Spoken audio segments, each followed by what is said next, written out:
welcome and thank you for joining an episode of Catching Up with Carter. This is his second season on Spotify, and he plans on making this season just as exciting as the last. For any business inquiries such as show sponsorship, content, commercial production, or anything else, please contact Carter at catchingupwithcarter@gmail.com. That's catchingupwithcarter@gmail.com. Now, get ready for your show in 3, 2, 1. Let's go.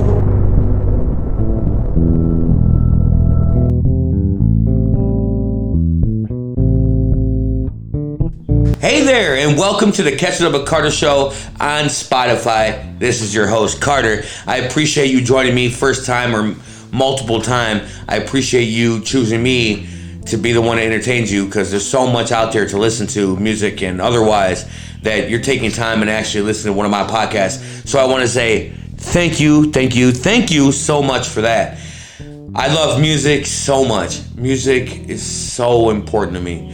I think if I didn't have music now, I don't know what I would do. I am afraid to ever lose my hearing, and can only imagine what it's like for those that have heard and then go deaf. It's horrible, as like a lot of other things too, and we'll get to that in a second. But I just love music of all sorts, all instruments, all everything. I just love music. Music, man, makes life a million times better. And oh my gosh, I can't handle silence. Anyway, I was scrolling looking for more guests and more content for my show, and I stumbled upon a bassist, a guitar bassist, and she's super sick, super good. Love her music. She's super talented, right? Well, I'm like listening, you know what I mean? Not really watching the screen. So then I look up and then I realize, wait a minute, she's a little bit more unique than the common musician. And the reason why is because she's blind. I've interviewed one other blind rapper, Monty the Kid, MTK, but I found her, Miss Ciara Moser, who is so talented. She's an all-around musician because she's played multiple instruments, as we'll learn more about in this interview. But I'm extremely excited to interview composer, musician, all-around, mega bassist, Ciara Moser. We'll be right back. Can't wait!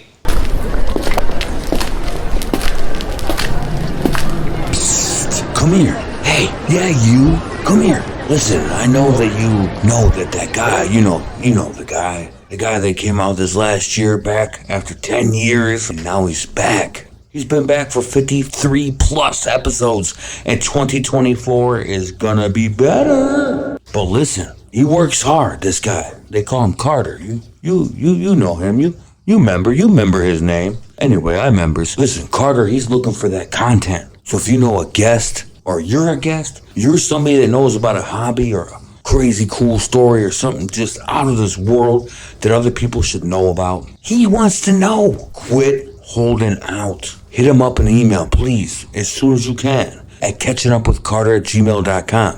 And don't mess up, there's no G in it. I know, he can't spell. catchingupwithcarter@gmail.com. Just send him an email. We want 2024 to be better. So let's get this content to us, okay? catchingupwithcarter@gmail.com. All right, back to the show.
Welcome back, everybody, to the Catchin with Carter podcast right here on Spotify, Anchor, and YouTube. I'm so excited to have a very talented musician, a bassist, composer, all kinds of stuff, Ciara Moser on the phone. Hi, Ciara. How are you today? Hey, thank you so much for having me. It's so great to be here. Yeah, and you're in LA right now.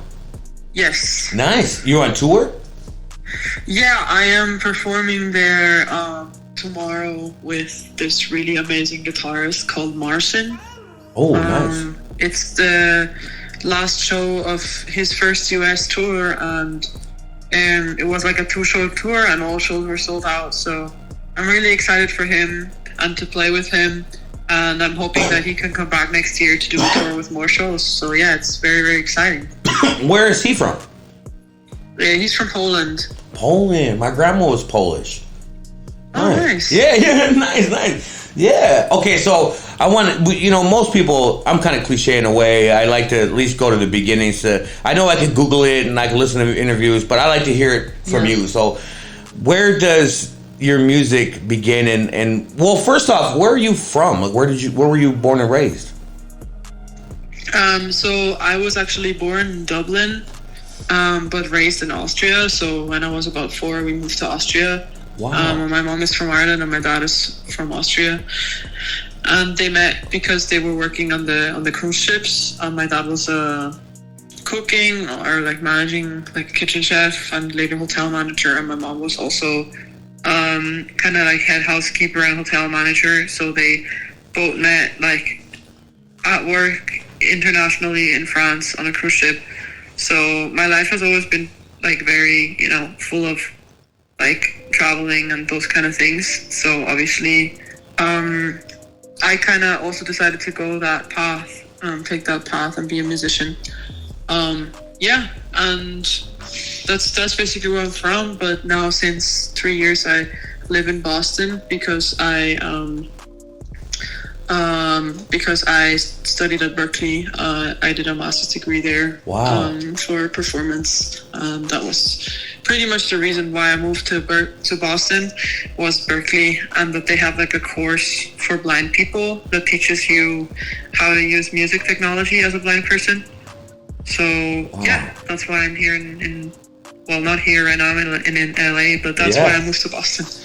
Now, I also have a random question then. Does Boston, since, us being over here, most people think, when they think Irish, they think Boston. So does that feel, when you've traveled, like right now you're in LA, do you feel like that's the closest to being in Ireland? I mean, I know you were grown in Austria, but I bet you've been to Ireland, right? Yeah, it's actually funny you're asking because for me, Boston is really very similar to, well, I would say especially similar to Ireland, but also similar to London. Like, I feel like the buildings in Boston are like very similar to London, and like the streets and stuff. And I know you're probably asking yourself, how do you know that if you're blind? But wow, obviously I've been in those buildings and I've walked those streets, and I've also walked on the streets in London. So it's more like the feeling and the size for me than like the visual thing. But yeah, very much so. And they have a lot of great Irish pubs in Boston, and Irish music. So in a way, it does remind me of Ireland and of my second home. My fiance, well, she's Slavic, but she's been told her whole life she was 100% Irish. She's part Irish, but she did Irish dancing for like the longest time, and nice. very competitive. So I love music from all that, and then I'm sure the cliche other thing is to think everybody, at least I know, if you say Austria, you think of Schwarzenegger, because that's where he's from. I mean, I don't know. Have you ever met him before?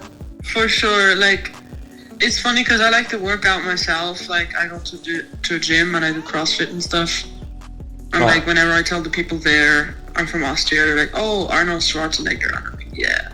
It's funny because his English is Austrian, but his German, his English sounds Austrian, but his German sounds American. So it's like a really weird, like he, really, I don't know, moving to the US really gave him that fusion, like being a fusion of Austria and the US. Right. Okay. So. And also. Go ahead. Oh, sorry. No, you go ahead. You go ahead. This is about you, girl. To the Irish thing is like, probably that's a good way to go into how I started getting into music, because my first instrument was actually the violin, the fiddle. And I started when I was like 2.5. 2.5?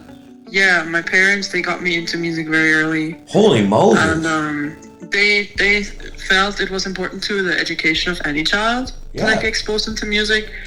But especially because I have 2 younger brothers, and the youngest is also blind.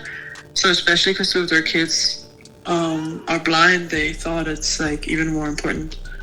And I still play violin sometimes, but more for like family celebrations and stuff. Like the main instrument for me is definitely bass. But I do play like Irish music, and I'm really into that stuff. So, okay, now, I don't mean no offense by this at all. I feel like is that a genetic thing that two of you and one other sibling both are blind? Because I don't know if anybody that has two blind people in their family like that. Yeah, And I mean no harm. Anything you want, you can ask anything you want about blindness. I also have my own podcast. It's called Blind So What, where I talk about being blind and about everything related to blindness. What's it called? Because blind, so what? Basically, like blind, so what? Yeah, right, okay.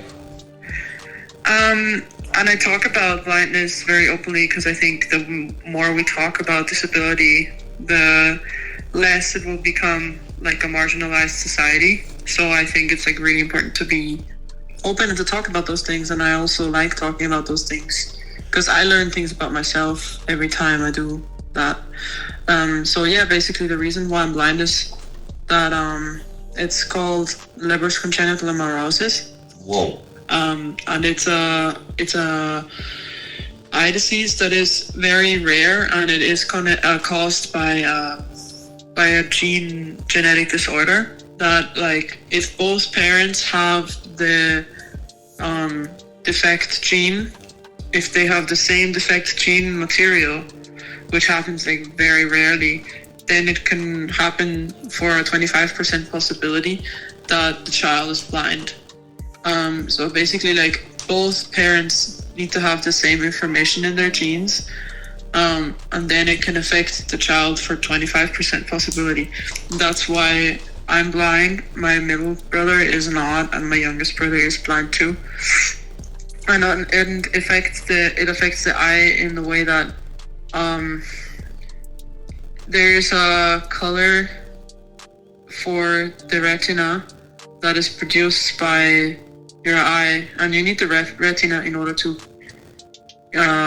project the information back to your brain, right? It's kind of like a canvas. Okay. And the color for the retina is not built because of the gene. The gene is like hems the production of that color, which is called rhodopsin.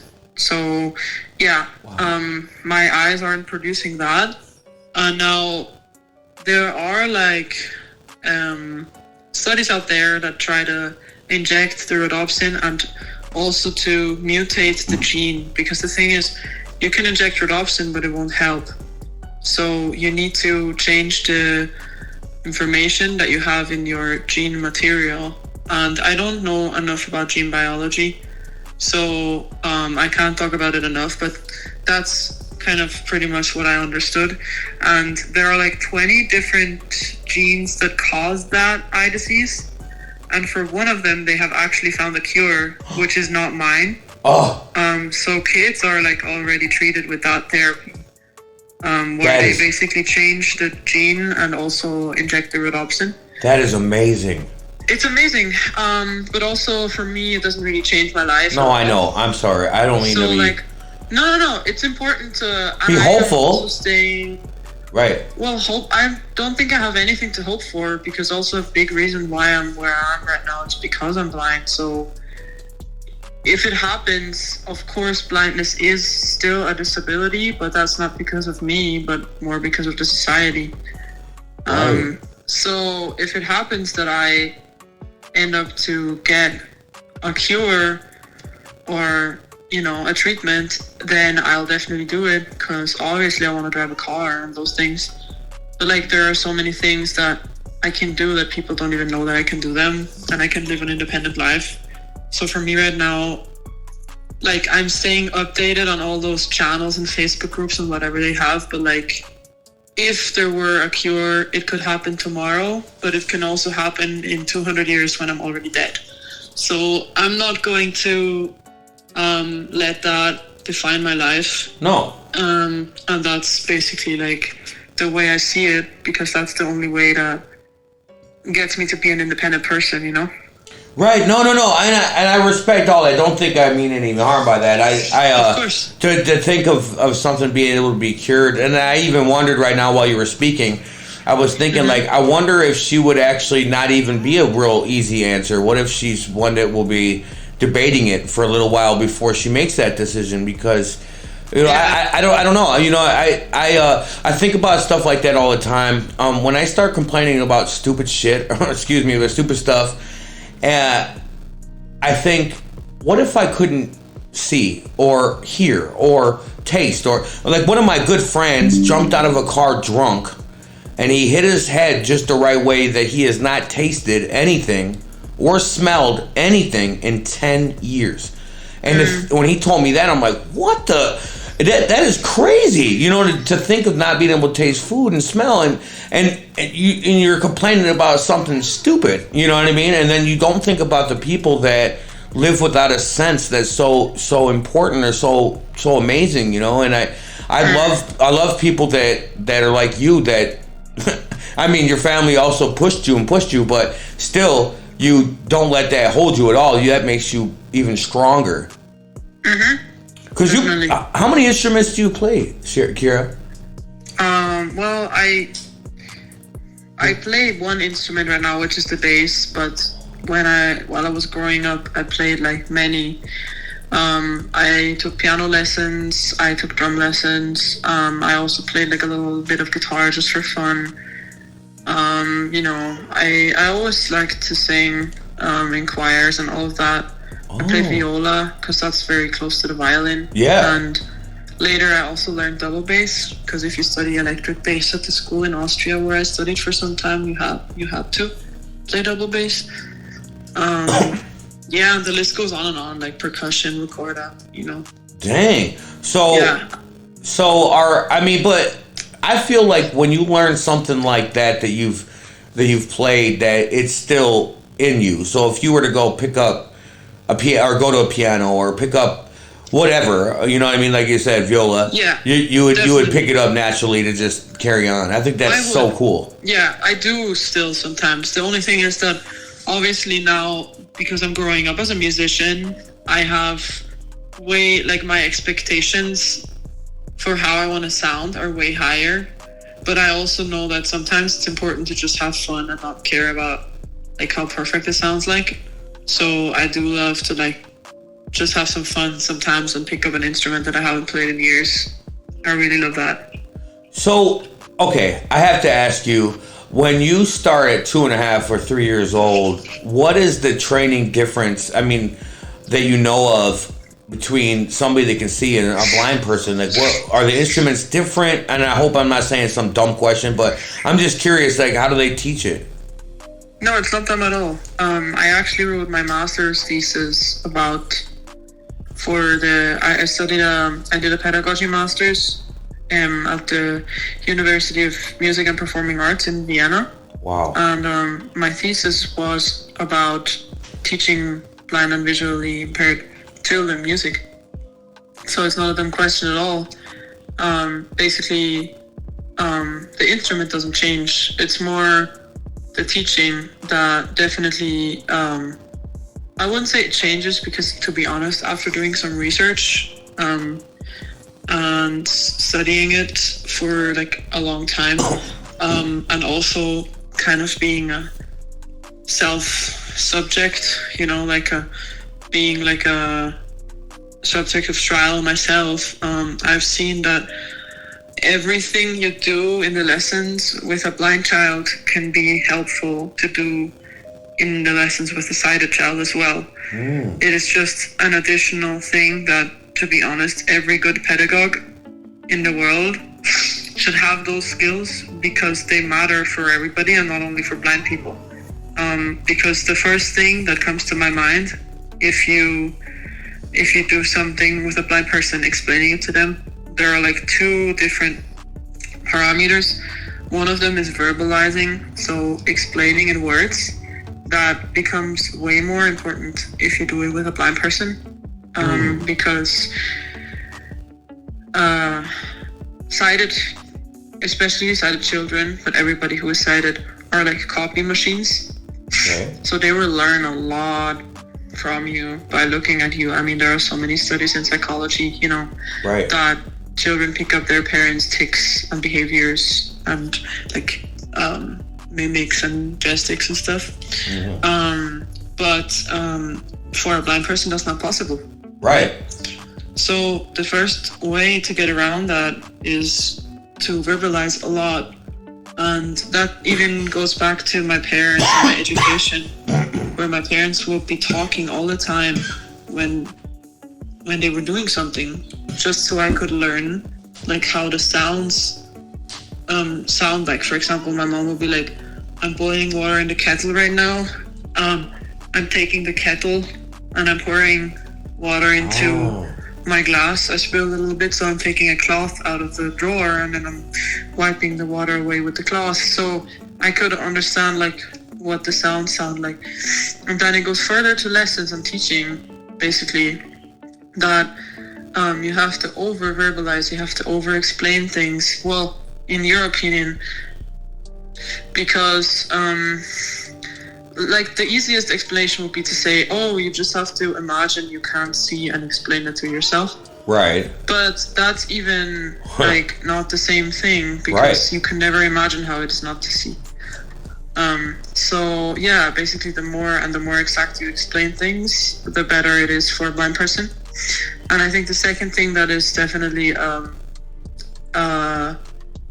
topic to discuss and to bring up with when you work with blind children is physical touch, because sometimes explanation won't be enough and you might have to kind of convey things through touch, which basically means either you let the blind student touch your hands while you're doing the movement, or you touch the blind student's hands and guide them. And it depends on the instrument what is better and the thing that you're trying to teach. If it's better for you to touch the blind person or the blind student, or for the blind student to touch your hands, executing the movement. For example, when I learned piano and I had to understand that I had to make my fingers around there and play more with my fingertips, it was easier for me to put my hands on my teacher's hands, because I could feel how the hands moved, and it was easy just to stand beside them and put the hands on top of their hands, right? But for the violin, for example, for bowing technique, it was way harder to understand when I touched the bowing hand of my violin teacher. It was way harder to understand the movement by touching their hand. It was way easier to understand when my teacher touched my hand and guided my hand to bow like in the right way, because then I was doing the movement and just feeling like how it should be. But I was already doing it and she was just guiding me. So it really depends. And also you have to be sensitive, because obviously, that's a general thing in pedagogy. Like, everybody reacts different to touch. So obviously you have to be sensitive and aware of that, and approach it the right way. But yeah, that's just like an example. And then of course you get the whole technology standing point, like that you can't read as a blind person. Do you involve Braille notation? Right. Or do you just work with recordings? Like most of the blind students I know have worked with recordings, because it's also easier for the teachers and it makes total sense. But then if you want to go to more professional setting, you should definitely work with getting to know Braille music, because it's an important channel to understand the theory behind everything, to be able to read. So I do definitely advocate for Braille readers and Braille music as well. Yeah, that is so amazing. I was trying to picture so many things, when you said about how do you explain to somebody that, because they've already seen. I guess I just thought for me, it would be walking in an endless dark closet and never knowing, to what's coming. You never knowing. And that's the closest thing I could ever imagine. And that's trippy to think that, and to think, wow, that's so beautiful to me to think about that. I would have loved to see you get trained how to do anything. I think that makes me appreciate music even more. I love music. I think it's so phenomenal. It's just endless. And I know I'm not the smartest crayon in the box, or the sharpest crayon in the box, but I heard that since you are lacking one sense, therefore your other ones are more strong, correct? Yeah, well, I would say the other senses are not stronger automatically, but you develop to be more perceptive towards those senses. So I definitely pay more attention to what I hear and to what I smell than to what I see, because obviously I don't see. And you have the same ability to hear and to smell, but you're just not paying as much attention to it. Right. So I basically just developed them more. And everybody else is also able to do that, but they're just not doing it. Okay, they don't need to. Let me ask you 2 random questions. Number 1, what are some of your favorite smells?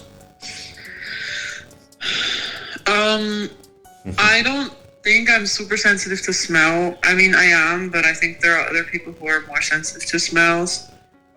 I think one of my favorite smells is when I come home in Austria and my dad is making venison stew. Oh. Because he reduces the red wine with the bones of the venison for 7 hours or something.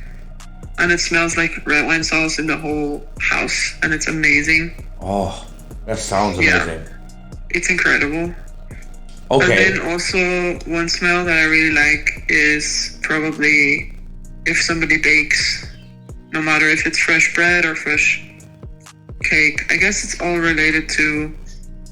I like food a lot. Me too. But obviously I also love nature. So I do like smell of flowers and trees. Even though currently I don't get to smell that so often, I must admit. So maybe that's why I'm not thinking about it so much. But yeah, I do really love that as well. But you are due for a trip to somewhere outside because it's so important to keep grounded, and you have to go to some national park or something and do that. Because you're right. I am. One thing I do. Well, I used to live in a pretty busy town, and they had this barbecue place that was next to a gas station. So when I would go there on Sundays, they would start their smoker, and that smell is one of my... Oh my God, I could just sit there and... barbecue smells. I could just bathe. Okay, so the next one then, what about your favorite touch? What is something that you've touched that you just like, I don't know. I don't know. What's... Tough one. Yeah. Especially if I think touch... Oh, go ahead. It's touch to me, it's something more practical. You know, because I am touching things constantly. So I don't think that it has such a big meaning to me. Like in terms of what I touch, like when I touch some device or surface. Right. I remember when I was a child, there were things that I was afraid of touching. Like there are those little rubber balls that have little rubber hair on them. Yeah. That are super fluffy, and I was really afraid of them. And I also was really afraid of the touch of grass and water. Really? And my mom and dad, they were they were great with those things, because my dad realized I was afraid of grass, so he took me and just sat me right into the grass, and I shouted around for some time until I noticed, oh, actually it's not doing anything to me. Right. Face your fears. That's crazy to think. It's... Wow, that's interesting. Yeah, but definitely I'm also a very technical and mechanical person. So I love kind of building things and doing things. And actually the other day, 2 weeks ago, I was doing pottery at my friend's birthday party. Oh, cool. And I remember as a kid, I was always doing those kind of crafting things, making things out of paper, or I don't know, just kind of tactile arts. And I always liked it a lot, and I haven't done it in 1 decade at least. Wow. And I was so meditating over my pottery, that I kind of missed 80% of the party, because I was so happy that I was doing something like that again. So that's something I love, working with my hands, which is probably also the reason why I like playing an instrument. Oh yeah, I would say so. Yeah, that's a good thing. Well, okay, here's another random one. How did COVID affect you then? If you're so used to touch, were you stuck then, or what? Well, for me, COVID was actually a good thing, Why? Well, at first it was like for everybody else. I was living in an apartment in Vienna, and then my boyfriend at that time, we moved to my parents' place, and lived there for a few months, which was great. And then we moved to another place in Vienna, where I started the master's program at Berkeley, which was shitty because it was online for the first semester. And then there was the decision. I had to take a really big decision, which was basically, do I go to Boston or do I stay in Vienna and do the program online? Because it was a hybrid model where you could decide, did you want to go to Boston and take like 20% of the classes in person? Or did you want to, and the rest online? Or did you want to stay at home and take everything online? And I think it was actually my dad and my mom who were both saying that if you don't go right now, you might regret it. Yeah. And they were 100% right, because to be honest, when I went to Boston for that hybrid semester, there weren't a lot of bass players around. So I ended up getting a lot of work to do, a lot of stuff to play. And I met the bass line of friends, and I created the baseline of the web network that I am actually building upon now in my career. And generally it is way harder as a blind person to build contacts, to meet people, right? Because if you're in a surrounding where there are a lot of people, it's harder to like network, right? Because you don't remember faces. It takes way longer to remember voices. Right. You know, all those things, and I don't see people from afar. It's harder for me in a group conversation because I'm not keeping eye contact, and all of the mimical stuff are lost. So basically for me, being in a surrounding where there were less people, it was way easier to kind of create relationships. So in that way, for me, I mean, COVID was so terrible, and I'm like very, very sorry for everybody who had losses, and it's terrible, but for me it had a very good outcome, to be very honest. No, that's interesting. That's interesting to know.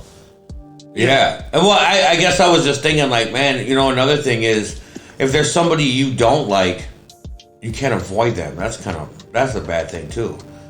You're like, dang it. You know what I mean? You can't avoid them. I can't. No. Well, then you like everybody. That's a good thing.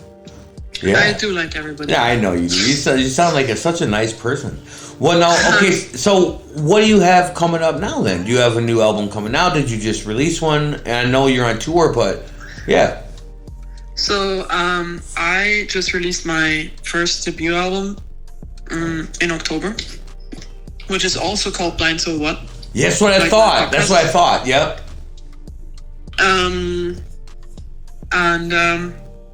It's basically a result of the master's thesis that I did for the Berklee Global Jazz Institute, where I did my second master's. It's a performance master's, where you choose a topic that is related to either music and social activism or music and culture, or it can be any kind of topic that relates to anything cultural or social.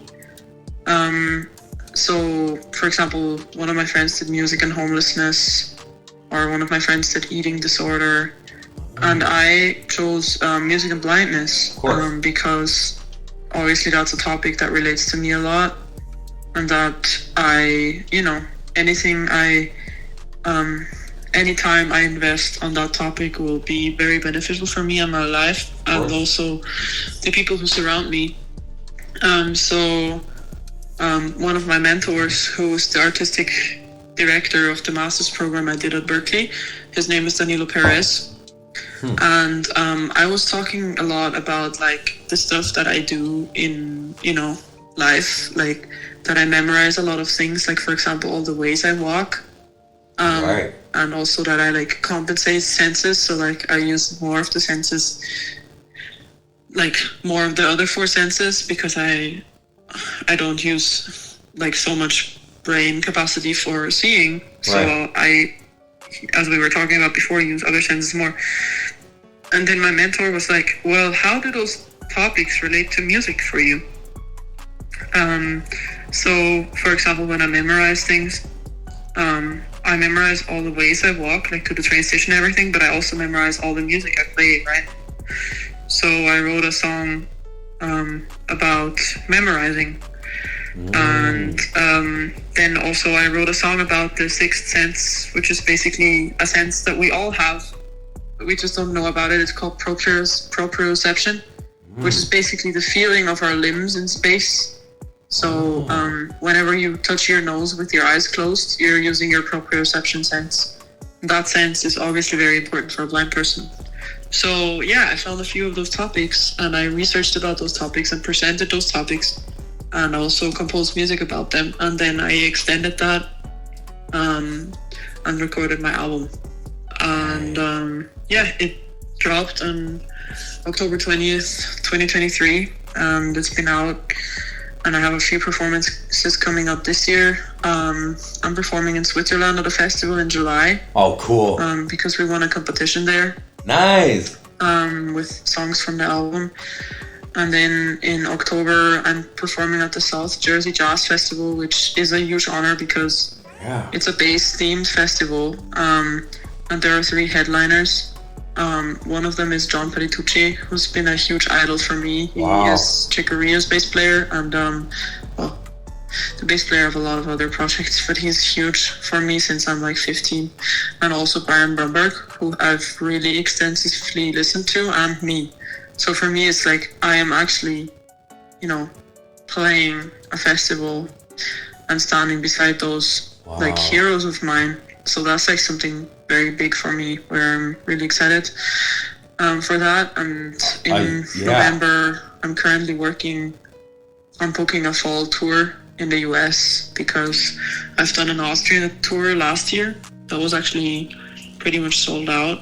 Wow. And yeah, so this year I wanted to go to the US, and next year I'm kind of trying to book some shows in Europe, but I'm working on finding a booking agency and all of that because right now, also due to COVID, all the musicians are very hungry, so everybody wants to play, and finding good deals is very challenging right now. Yeah, I mean, I think that's for everything, social media wise, people that are in content creation, me for podcasting. I mean, I was podcasting before it was really that big, and then now everybody's trying to do it. So there's a lot. You have to be hungry, and you obviously your drive is 210%. You know what I mean? You have an amazing drive, and I love that. I am so interested to learn more. I have so many questions, and I'm not going to keep it too long. It's already past 45 minutes, but I am so thankful for this. Another one I want to know is, how was your bond with your youngest brother then? Is it extremely close? Yeah, I mean, I would say I'm close to both my brothers. Well, we don't really talk a lot because we're all 3 of us are very busy. He's studying law and jazz vocals in Vienna right now. Wow. And he has always... Well, I would say he's always been my biggest fan, and I've always been his biggest fan, cool. Because I know that he's been looking up to me because I've always been doing everything first. But that also comes with the responsibility of being the oldest sister, and it's not anybody's fault. But I also really admire him for what he does because he's actually very different to me. Like, he's really into computers and software and programming. Interesting. But also he's like super smart, like he's really literate and he loves to read and knows a lot about politics, and he's really into futurism. Like, basically I could sit for hours with him and talk and just ask him stuff because he knows so much. So I really admire him, and I love to spend time with both of my brothers, and they're both amazing in their own ways, which is great. And yeah, I'm happy to have that incredible family. Yeah, your parents seem like they're like the most wonderful people on the planet. So I'm wondering, how often do you get to see them now that you're in stateside? Yeah, that's hard, honestly. I try to see them as often as possible. It is very challenging for me, especially now that it's becoming like a long-term thing. I'm not really enjoying that because at first it's like, oh yeah, I'm going to be there for 1 year, I'm just going to see them again. But now, obviously, I'm getting older, they're getting older. And It's not that I have super old parents. That's also not true. But like my dad is 66 and my mom is turning 60 this year. So it's really not, but still, if I only see them maybe like between 2 and 4 times a year, like I was at home for Christmas and I was at home in March. And now, because we won that competition, I'm going to Austria again, end of June. So I am very lucky because there are a lot of international students and friends of mine who see their parents maybe once every 2 years. Right. So I am privileged to have the possibility to see them more often. But still, they're my biggest supporters, and it is definitely very hard to live far away from your family, especially if they're such a supportive part of my life. Yeah, I understand. I know a lot of my friends that are Hispanic or whatever, and they, some of them will never see their mom or dad again. One of my friends hasn't seen his mom in like 13 years. So, that's insane. Yeah, I know. That really is. And that's another thing people have to be thankful for, that when you have your families here and you can contact them every day and see them every day, that's something that Ciara and many other people that are foreign that do not have that. But you have to you do what's best for your career, and I know that you're not going to be closed-minded about playing anywhere. Like, what are some places you haven't been worldwide or stateside that you're like, I can't wait till I play here? I want to go everywhere, but I really want to go to, in the U.S., I'd love to go everywhere, but I'd love to go to Chicago. I haven't been there yet. Yes, come here. I'm real close. I will come see you. Yes. I'm not playing. Let you know. Yeah. I really want to go to, a good friend of mine is from Arizona, so I really want to go that side. Sure. I've been in Texas. I really liked it, and I heard there's a really good scene there. I was in Houston, but I really want to go to Dallas. Yeah. San Antonio, yeah. I've been in Florida, but I haven't performed there. I'd love that. And there's so many places in the U.S. that I'd love to explore and I'd love to be at. And then, I want to go to the Caribbean. Yeah. I want to go to, more places in South America because Spanish, or Latin America because Spanish is one of my favorite languages. And, I would love to go to Brazil because obviously music is so important. Yes. And I want to also go to the north of Europe and to Africa, any country in Africa, honestly. I'm trying to visit one of my best friends in South Africa, but I'd love to travel more in Africa because there's so much music to explore. And I want to go to Zimbabwe, where a friend of mine is from, to Cameroon. Wow, yeah. A lot of places. It's endless. And then, the whole area, Japan, China, I know that they're really into jazz and fusion music. So yes. I definitely also want to go there at some point. Excuse me. There's a place in the United States I have not been, but one band that one of my exes, rest in peace, she passed away, but she was big into Dave Matthews Band, and one of the songs I listened that you were playing with, that I actually played before our interview right now, you'll hear, but they that reminded me somewhat of a few different Dave Matthews bands, how they start out with the bass, and that's what I thought of. And they played at Red Rocks in Colorado, and I think that would be amazing to see you at Red Rocks. It's such for me, it's a beautiful looking arena. It's outdoor, natural, stage. It's really cool. Oh wow! Yes, that's amazing. I'm gonna investigate. Yes, Red Rock. It is. Yes, listen to Dave Matthews Band live at Red Rocks. It's such a great band. Yeah. I love their drummer and their bassist and all them. I think do you like Dave Matthews? Yes. Nice. Who are some other for you? If you go to listen to somebody else other than yourself, who do you listen to? It really depends on what we're talking about.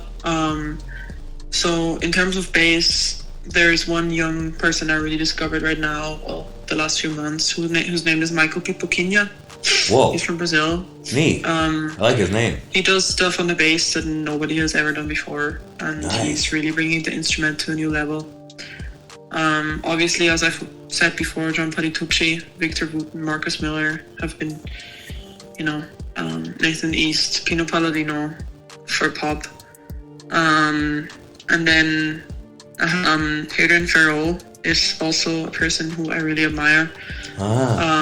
Bassistic, like bass wise. Yeah, and then in terms of music in general, I mean, there's so many things I like. Yeah. I love like live gospel stuff for like the drum and bass playing, because it really grooves. But I'm also really into like rock and metal. I mean, more like prog maybe, but also rock. Okay. There's this really cool like Arabic metal band that I discovered. It's called Myrath, Myrath, and I'm also into like funk and pop. Like, you know, I do like Ariana Grande. I do like, you know, those kind of artists. Like, I think what Billie Eilish does is amazing. All those big artists. I don't like listen to them like a lot. But I do admire what they do, production wise and songwriting wise. And then obviously I'm into like, you know, kind of advanced, complicated music, like, for example, I don't know, Emmanuel Wilkins, like modern jazz stuff, like. Did you say Dominique Wilkins? Oh, who? Emmanuel Wilkins. Emmanuel Wilkins. Okay, my bad. Kendrick Scott. I don't know. Like, there's so many. Nate Smith. Yeah. Like, there's a lot of artists that, I mean, yeah, it's not really possible to count them, and it really depends on the music we're talking about. Nowhere is really cool. It's like a funk pop band. Dirty Loops is amazing. Snarky Puppy is more towards the fusion area. I'm gonna look all these up. There's a lot of these I don't know, and I love hearing new music like you have no idea. Yeah, check it out. The two people there's two other musicians I really like to follow that are on my bucket list to interview. One is a violinist that does covers, Dominique Hammonds, and the other one is Tash Sultana. And she loops her music, so she'll do like she'll do the looper, and she sings the drums and guitar and beatbox, a little bit of everything. And she's, wow. Yeah, those are two that I really follow. Send me those names, I'll check them out for sure. Yeah, of course I will. Okay, so we're going to go to the point, I guess, where we talk about how people can support you. So where is there merch? Where can they purchase your music?